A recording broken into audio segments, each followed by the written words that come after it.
Opa! E aí, galera, beleza? Então a gente já viu a isomeria plana e o primeiro tipo de isomeria espacial, né? Isomeria geométrica. Hoje a gente vai ver o último tipo de isomeria, é o mais complicadinho porque ele é o mais diferente, assim, mais difícil um pouquinho de ver, mas ainda é tranquilo se a gente for com calma. É a isomeria óptica. Para quem está vindo agora, meu nome é Luiz Eduardo Leotti, tamo junto aí nessa luta, vamos começar aí relembrando de leve da isomeria. Lembra, a isomeria é aquela propriedade, é quando a gente tem dois compostos diferentes que têm a mesma fórmula molecular. Então você tem os mesmos átomos formando os compostos, mas são compostos diferentes, não são os mesmos. Que a gente tem dois tipos. A plana, que a gente viu lá, que você consegue diferenciar só pela fórmula estrutural plana ali, você já consegue ver a diferença. Lembra dos tipos lá? Função, cadeia, todos aqueles lá. Tem que saber. E tem a isomeria espacial, que a gente precisa de uma visão espacial, precisa de uma terceira dimensão, de um pensamento em terceira dimensão para conseguir entender, para ver a diferença, né? Então ela só pode ser explicada pela fórmula tridimensional. No bidimensional parece o mesmo composto. Que ela é dividida na que a gente já viu, a geométrica lá, que você precisa de uma ligação dupla entre carbonos e mais dois ligantes diferentes em cada um desses carbonos, ou pode ser também em compostos cíclicos lá. Pode ou não ter. Lembra lá, aula passada, dúvida, dá uma olhadinha lá, volta lá no vídeo, tá? Tá livre, pode voltar quantas vezes quiser. Beleza? E hoje a gente vai falar da isomeria óptica. Óptica. Aqui, se for lembrar lá for ver lá na física, né? Você vai ver que isso tem a ver com raios de luz e formação de imagem. A gente vai falar aqui, tem tudo a ver com a luz. Tá. Isomeria óptica, no caso, é quando a gente tem dois compostos que parecem ser a mesma coisa, mas eles têm atividade óptica diferente. Tá? Então a gente vai ter lá a fórmula tal e vai ter um lado, um composto que tem uma atividade óptica de um jeito e do outro atividade diferente.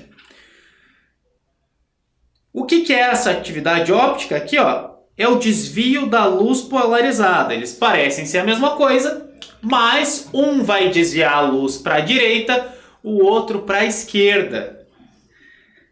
E o que isso tem a ver com a gente? Por que a gente vê isso aí? Vamos começar com uns conceitos um pouquinho mais lá da física, para a gente definir isso aí direito, né? Por que a luz polarizada tem isso aí? O que é a luz? É um conjunto de ondas eletromagnéticas em infinitos planos. Então você vai ter lá luz vibrando assim, e daí outra vibrando de lado, daí aqui, em vários planos. Nem sei como desenhar isso aqui direito, mas você tem ela assim, daí você tem outra assim, daí você tem outra diagonal. Ela parece um monte de coisa assim misturada. Ela tem várias ondas diferentes. Horrível esse desenho, desconsidera. Então a gente tem uma luz. O que é a luz? Mas apesar disso, né, ela de vibrar em diversas direções, em vários planos, né, infinitos planos, você está olhando assim, ela pode estar vibrando nesse plano, num plano assim, todos, né, formando 360 graus. Mas a gente tem um equipamento que chama polarímetro, que consegue polarizar essa luz. A gente consegue pegar só um plano. A gente vai transformar aquela mossoró, aquele monte de coisa lá, em uma onda só, quando passa por um polarímetro. Isso aí você vai ver lá, polarização da luz. Isso aí é matéria lá da física. Bom dar uma olhadinha. Então a luz polarizada é isso aí, é quando a gente tem uma onda só, tá só em um plano.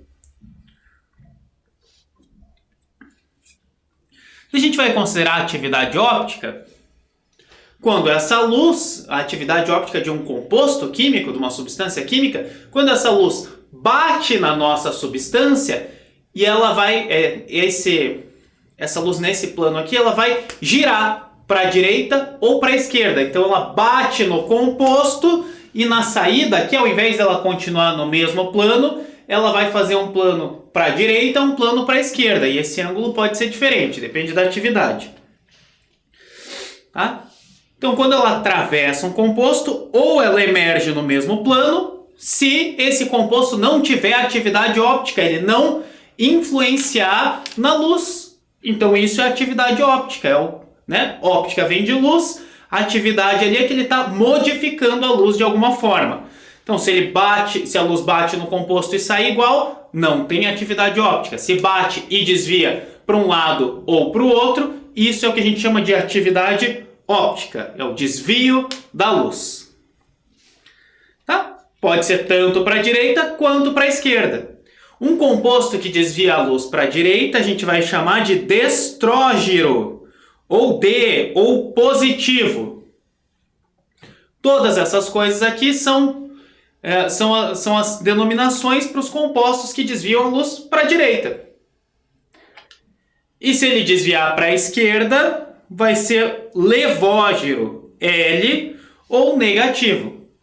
Então, quando a gente tem algum composto que tem a chance de ter atividade óptica, ele sempre vai estar nas duas formas. Ele vai ter o destrógiro dele e o levógiro. O que não tem como ter só um ou só outro. Tá? Pode ser que... Não é que sempre os dois estão presentes, né? Pode ser que em um organismo você só tenha de um tipo. Mas todas as substâncias que são opticamente ativas, ela tem a forma que desvia para a direita e a forma que desvia para a esquerda. E o que vai depender o lado que a luz desvia? Vai depender de um eixo vai depender da assimetria da molécula. São as moléculas que têm as moléculas assimétricas que vão determinar uma atividade óptica. Então, se uma molécula é simétrica, não tem atividade. Se ela é assimétrica, ela vai poder estar de duas formas diferentes que vão desviar a luz para a direita ou para a esquerda. Tá, Não, vamos lá. Vamos definir o que é simetria primeiro. Bem simples, né? A gente aprende lá, sei lá, no primário, lá no começo. Simetria, um objeto é simétrico quando você consegue passar um plano nele, ou vários planos, você vai ver, em biologia tem lá organismo com simetria radial, por exemplo. Quando você passa pelo menos um plano e forma uma simetria, dos dois lados são iguais, a gente vai chamar isso de algo simétrico. Aqui a gente está falando de um objeto em geral, mas para um composto químico é a mesma coisa. Se você tem aqui, ó, aqui, CH4. Tá, é errado representar assim? Né? Ele é um tetraedro, na verdade. Mas veja, ó, se você passar um plano aqui, os dois lados são iguais. Ah, não! Professor, mas olha ali, ó, de um lado, aquele C ali, de um lado tem as pontinhas do C e do outro lado tem a bundinha. Por favor, né? O carbono a gente vai considerar como se fosse uma bolinha aqui. E uma bolinha menor em cada um dos lados.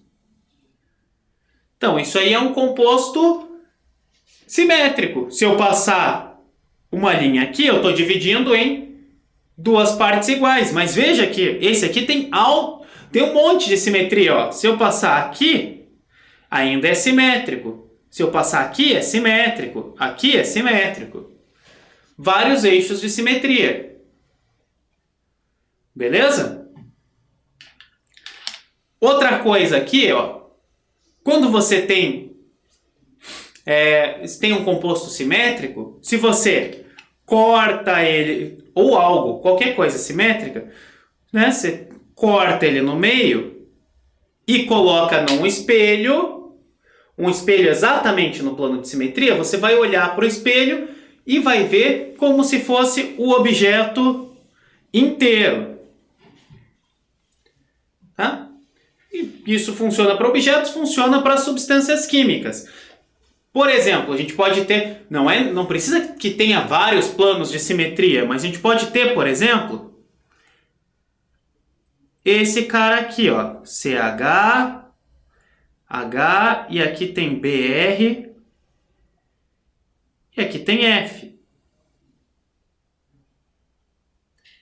Tá? Se eu cortar ele exatamente aqui, pegando metade do BR, metade do carbono, metade do F, ele ainda tem um eixo de simetria.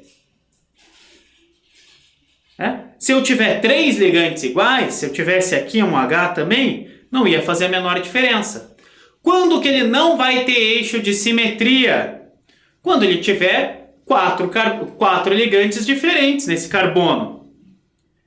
Tiver um C, Cl, CH3, OH, BR, tá? Qualquer coisa. Esse aqui não tem um eixo de simetria que eu possa traçar. Esse aqui é um composto assimétrico.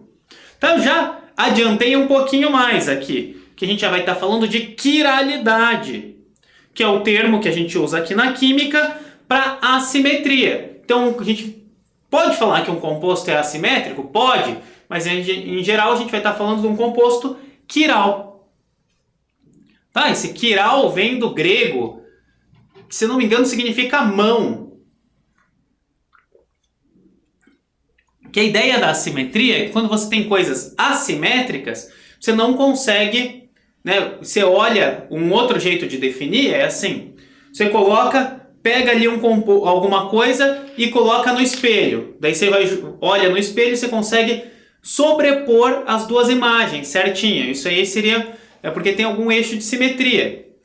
E a mão foi a primeira coisa que eles notaram falando assim de assimetria, que a mão é uma coisa não assimétrica, né? Quando você olha no espelho, coloca a tua mão direita no espelho, você vai aparecer a mão esquerda do espelho, ó, e a mão direita e a esquerda elas não são sobrepostas, elas não são duas coisas simétricas, né? Não são iguaizinhas, não formam a simetria certinha, tá? Uma besteira, não precisa lembrar disso aí, mas a palavra quiralidade vem lá de mão. Tá? Então, moléculas, como eu já tinha comentado, para essa luz ocorrer o desvio, precisa que as moléculas sejam assimétricas. Se a gente pensar assim, viajar um pouquinho, se uma molécula for totalmente simétrica, vai bater o raio de luz e não vai fazer diferença. Agora, quando ela tem um lado, digamos que mais pesado que o outro, vai ser mais fácil de refletir para um lado ou para o outro. Mas não é essa a explicação de verdade, não. Isso é só para a gente pensar, assim, tentar colocar uma lógica aqui. Então, é isso aí. Quando a gente tem um composto assimétrico, a gente vai ter atividade óptica e a gente vai ter isômeros ópticos. Como é que eu vejo um composto assimétrico de verdade? Já dei uma olhadinha, né? Já dei um spoiler ali atrás. Mas ele pode ter tanto em cadeia aberta quanto fechada. Cadeia aberta é bem simples. Você vai olhar, vai procurar um carbono que seja um carbono quiral, que a gente chama. Um carbono assimétrico, que é o carbono que tem 4 ligantes diferentes. Né? Por aquele exemplo que eu dei ali atrás. Mas se tiver assim, por exemplo,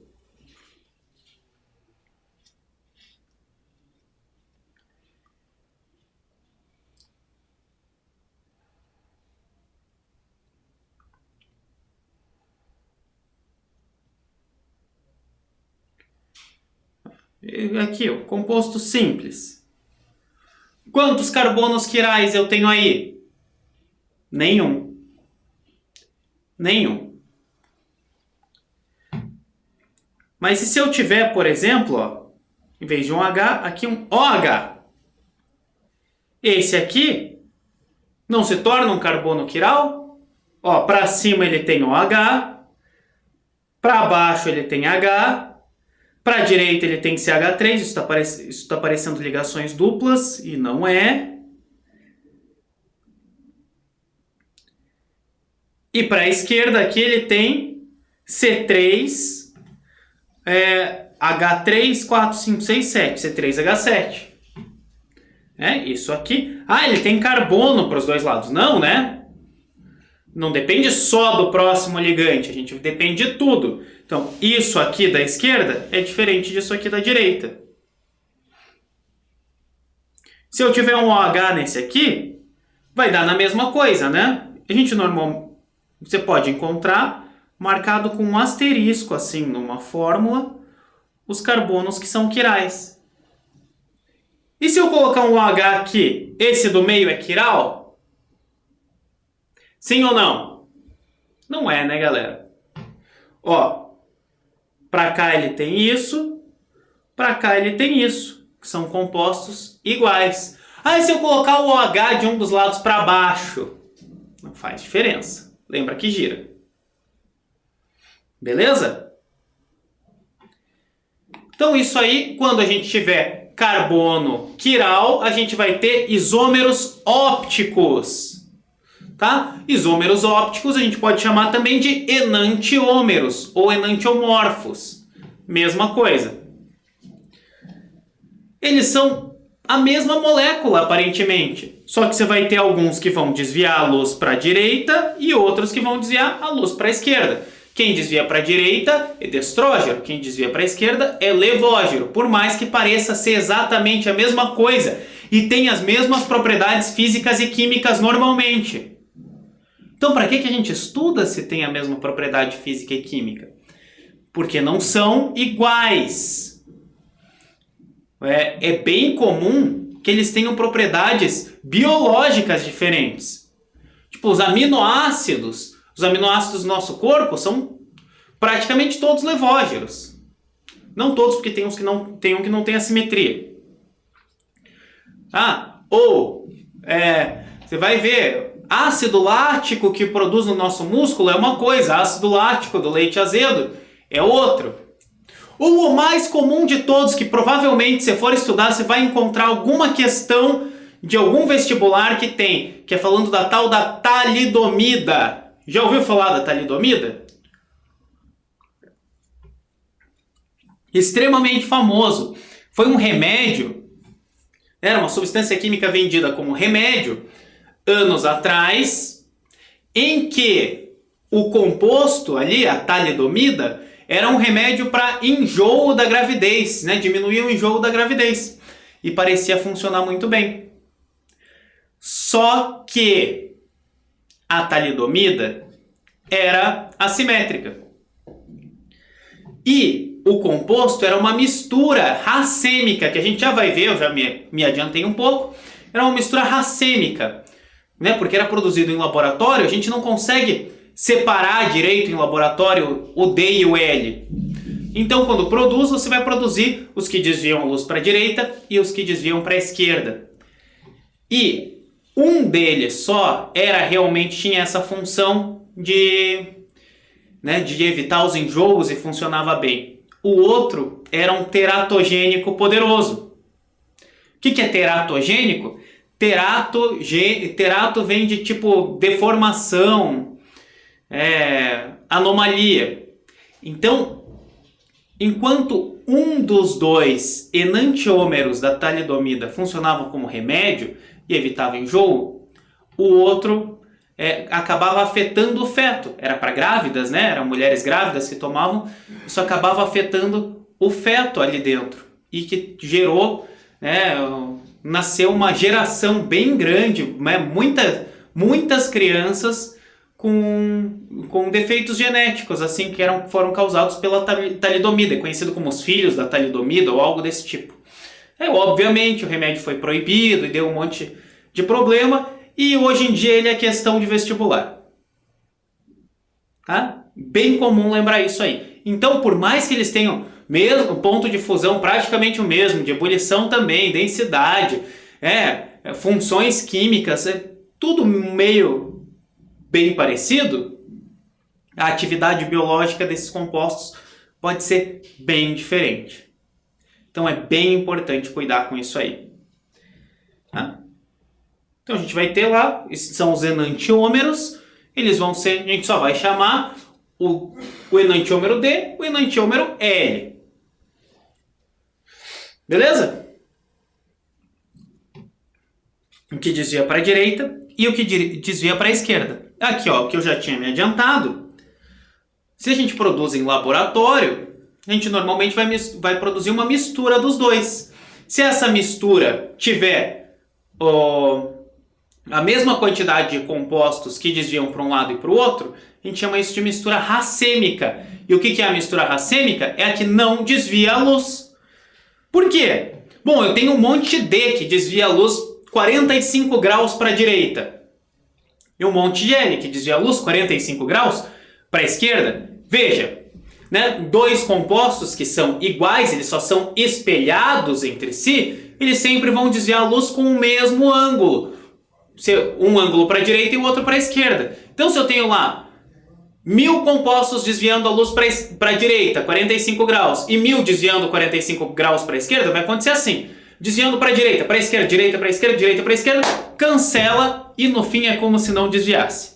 Isso aí é o que a gente chama de mistura racêmica. Tá? Então, na prática, a gente tem como se a gente tivesse 3 enantiômeros, né? A gente vai ter um composto lá, se tiver um composto que sempre vai desviar para a direita, um que vai desviar para a esquerda, e ele pode não desviar, que é o composto racêmico ou a mistura racêmica dos outros dois. Então, para todos os compostos opticamente ativos, a gente pode ter em 3 formas: desviando para a direita, desviando para a esquerda ou não desviando. Ele não vai desviar quando você tiver a mistura racêmica. Beleza? Tranquilo? Bom, além disso, a gente pode ter uma quiralidade múltipla, que é quando a gente tem mais de um centro quiral, mais de um carbono quiral. Daí não vai ser exatamente a mesma coisa, né? Você não vai ter só um destrógeno, um levógeno e a mistura racêmica dos dois. Né? Se você tiver, por exemplo,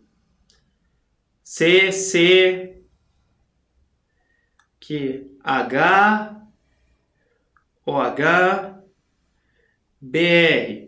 E aqui você tem tipo HFCH3. Ó, você tem um carbono quiral, outro carbono quiral. Cada um desses carbonos vai ter atividade óptica diferente. Ou digamos que um desvie 23 graus para a direita e 23 para a esquerda, e o outro desvie 30 para a direita e 30 para a esquerda. O que você pode ter? Você pode ter a mistura do 23 graus direita com 30 direita, que vai desviar 53. Você pode ter 23 direita com 30 esquerda. No fim, isso desvia 7 para a esquerda. E você pode ter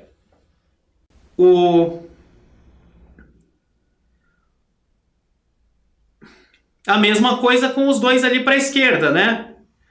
23 esquerda, 30 esquerda, vai dar 53 esquerda. E 23 esquerda com 30 direita vai dar 7 graus para a esquerda. Então veja que se você tiver 7 graus para a direita. Se você tiver 2 centros quirais, então na verdade agora você tem 4 tipos de enantiômeros, 4 isômeros ativos. Você pode estar desviando aqui, nesse meu exemplo qualquer que eu chutei valores, você pode estar desviando 53 para a direita, 53 para a esquerda, 7 para a direita, 7 para a esquerda. Então você tem 4. E a formulinha é essa aqui, ó, bem simples. Número de ativos vai ser número de estereoisômeros ali, de enantiômeros ativos, vai ser 2 elevado a N. N, o número de centros quirais. Então, se tiver 2 centros, você vai ter 4 ativos. Né? Se você tiver 3 centros, vai ter 8. Se tiver 4, 16. E por aí vai. E embaixo aqui o número de misturas racêmicas que a gente tem.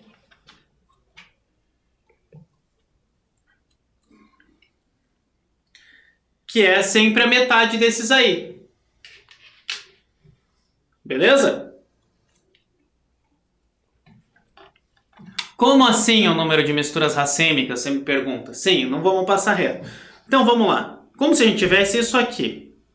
Finge que isso aí é a molécula, tá? E aqui é o centro quiral 1, centro quiral 2. Se você tiver aqui a mistura racêmica, vai ser assim. Não, vamos...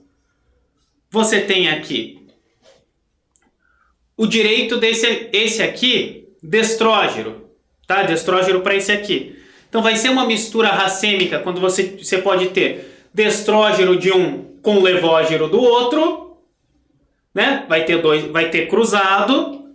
Por exemplo, se você tiver esse aqui, ó, isso aqui é uma mistura racêmica, consegue entender? Quando você tiver, opa, direita e esquerda, a gente pode, eu acho melhor usar D e L. Né? Destrógero de um com levógero do outro na mesma molécula e o outro ali, levógero e destrógero. Juntou os dois, fica 0.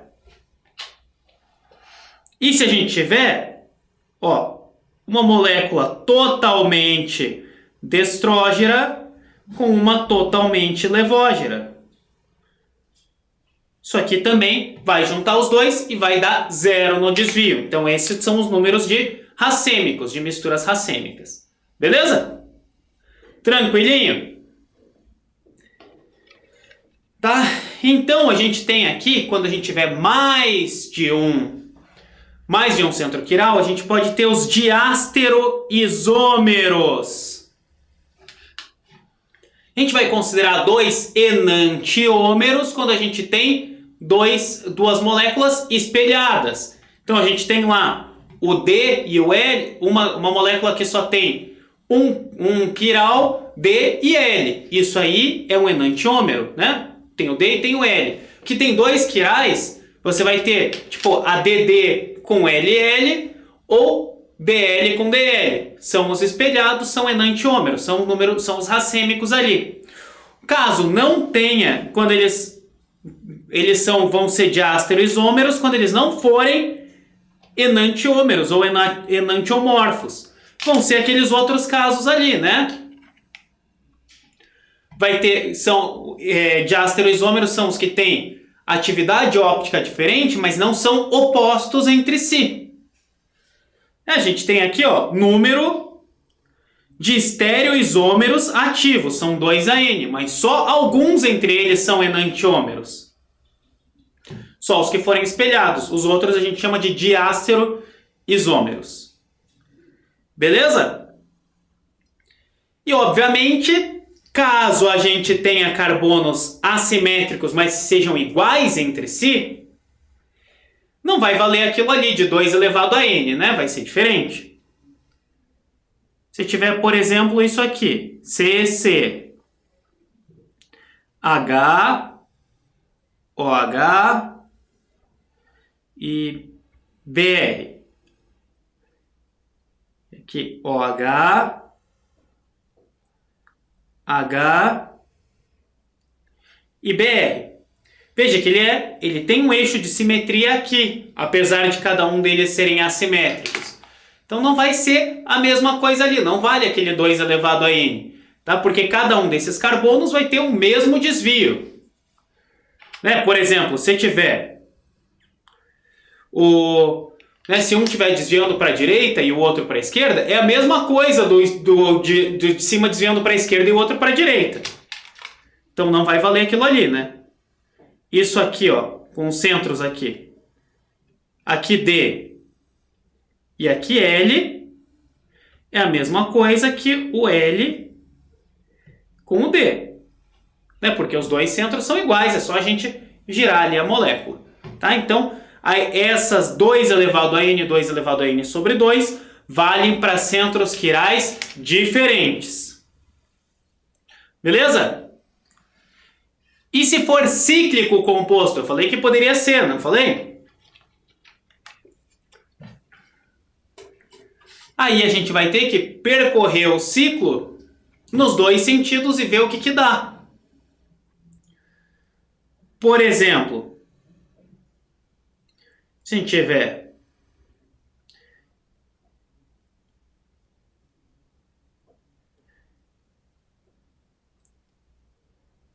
isso aqui, quantos carbonos quirais temos aí? Esse aqui não é quiral, né? Tem dois Hs iguais. Mas esse aqui, ele é quiral. Ele tem HOH.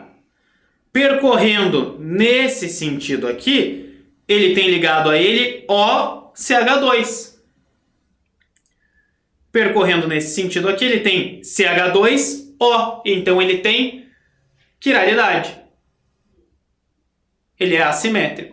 Funciona para qualquer tipo de ciclo, né? Pode ser enorme o ciclo, pode ter os mesmos, vai ter exatamente os mesmos elementos, né?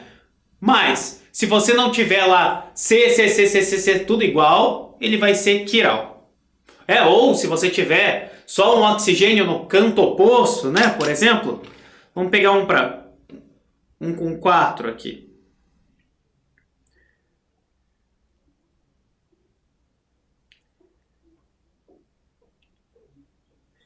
Ó, algo desse tipo aqui assim. E aqui o H. Lembra como é que é isso aqui, ó? Carbono, carbono, carbono.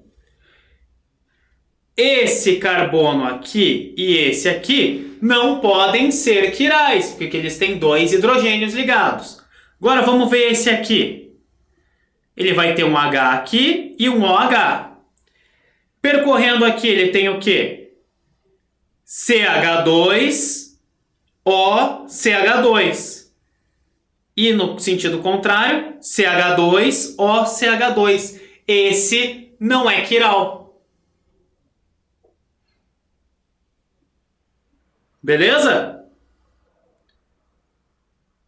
Se o oxigênio tivesse aqui embaixo, daí ele seria. Ah, mas isso aqui é igualzinho, é só ver que a gente vai contar como se a gente tivesse um cortezinho no ciclo e esticasse. Daí a gente vai ver se é igual para um lado e para o outro. Além disso, para a gente quase finalizar aqui, a gente tem a isomeria que a gente chama de bayeriana, que é uma isomeria óptica dependente da geométrica para ciclos. Como assim? Bom, vamos lá ver o que é a isomeria geométrica. Vamos pensar aqui num triângulo, que é mais fácil. Lembra da isomeria geométrica? Que a gente poderia, se a gente tivesse aqui, ó, H, OH. Aqui, ó, H, H. Essa ligação entre esse carbono e esse aqui, ela não gira por causa do ciclo. Então, a gente pode ter dois isômeros geométricos aqui. Esse aqui que é o cis e a gente poderia ter o trans. Esse seria assim.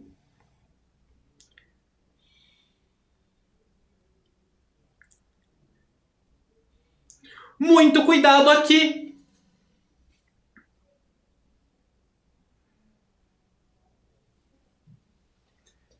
Que isso aqui, ó, gera uma... Você viu que gerou aqui? Gera uma assimetria. Essa molécula aqui, cis, ela é simétrica.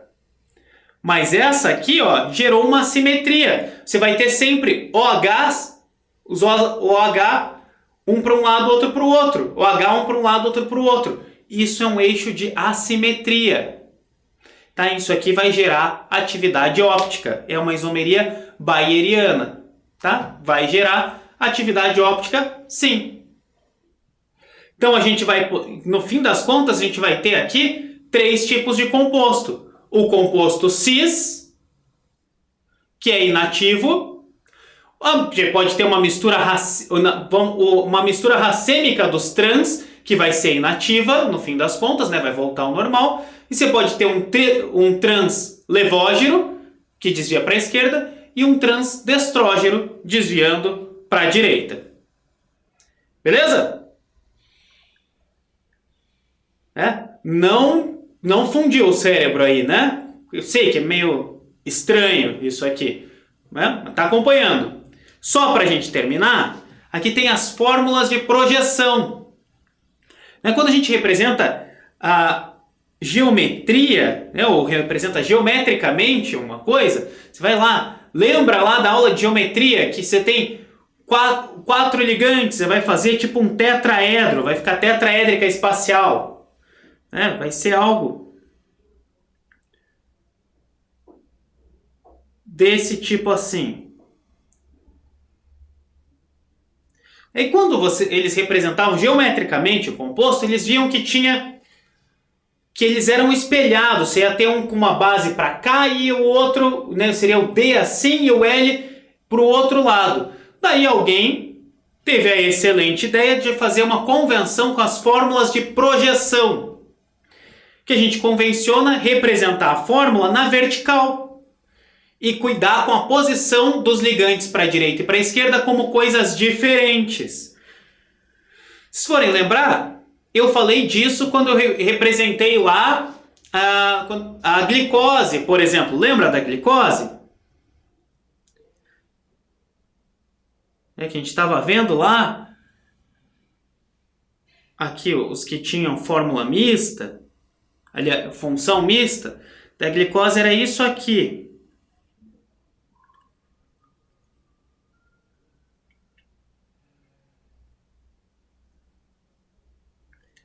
Fiz muito grande o começo e aqui embaixo.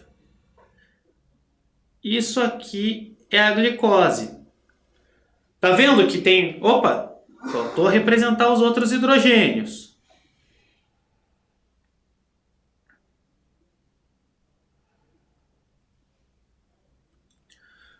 Por que eu coloco um OH para a esquerda e o resto para a direita? Porque essa é a convenção da glicose. Quantos centros de... Essa aqui é a glicose que a gente conhece, ela é destrógera. Essa aqui é a glicose destrógera, no caso. Quantos centros de quiralidade tem? Esse aqui é quiral. Tem um OH para um lado, H para o outro, C dupla O para cima, aqui embaixo tem C4. Aqui também vai ser quiral. Lá em cima tem C, C dupla O. H para um lado, OH para o outro. Todos esses carbonos aqui são quirais, tirando esse primeiro e o último aqui. Beleza? Isso aqui é a glicose. Ao mesmo tempo, a gente pode ter a manose. A manose é um outro açúcar que é muito parecido com a glicose. Só que ela tem esse OH para o outro lado. E faz muita diferença? Faz.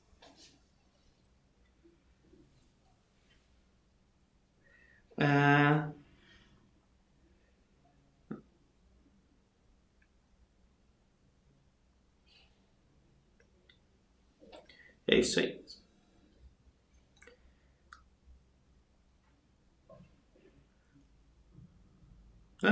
Vai mudar a atividade óptica do composto. Ele tem a mesma fórmula, só mudou um lado de uma ligação, mudou um dos carbonos quirais. E você ainda pode ter a galactose, que também só muda isso aí.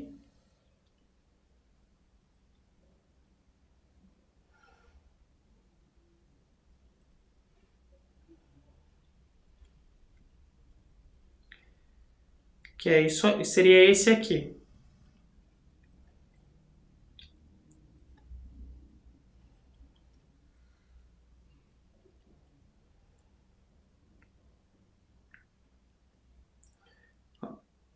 Mesmo composto, a manose aqui também era destrógera e a galactose já é levógera. Ela desvia para o lado esquerdo. Tá? Aqui, aparentemente, todos o mesmo composto. São 3 tipos de açúcares que são diferentes. No fim das contas, são diferentes. Biologicamente, são diferentes. Beleza? Então, era isso aí, galera, que tinha para ver sobre aqui a isomeria óptica. Aula pesada, difícil, eu sei. Tem que tomar cuidado aí com os detalhezinhos, beleza? Vamos lá, continua estudando, entra lá no site da Cultive, baixa as outras aulas, baixa o material, vai lendo, vai fazendo exercício. A gente vai ter mais aulas de exercício, vamos dar uma olhada melhor nas coisas, mas vai fazendo exercício também, tá? Dúvida, deixa lá no fórum de dúvidas, vamos resolver isso aí, beleza? Então, galera, valeu pela atenção e até a próxima. Fui!